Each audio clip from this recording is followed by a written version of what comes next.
Мен Абдурахман Нұржан. Қытаймен бизнес курсының 6-шы топ түлегімін. Осы негізінде мен сотка ремонт жасап жүруші едім.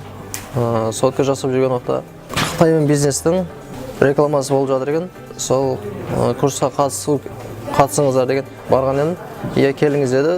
Осы октябрьдің басынан бастап қатысып, сәтті білім алып шықтық. Білімімізден осы амалда қолданып жатырмыз.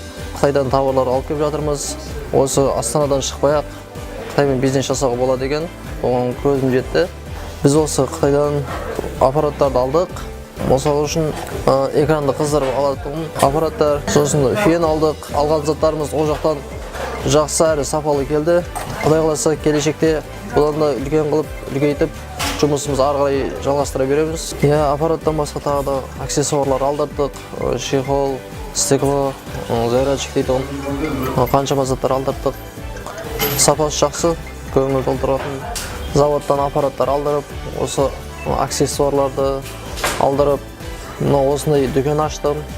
Құдайға шүкір, жұмысымыз жақсы. Қытаймен бизнесте жасап жатырмыз. Өзіміз осы жұмыс жасап жатқан екен, точкаларды үлкейту мақсатында артымыздан шәкірттер тәрбиелеп, бір жерде өзім отыра алмаған соң, жан-жақтан орындар алып, сол жерлерге заттар алып кеп, жайғастыру үшін, басқа да бизнестер бастау үшін осы артымыздан шәкірттер тәрбиелеп отырмыз. Ұлғаю планымыз да бар.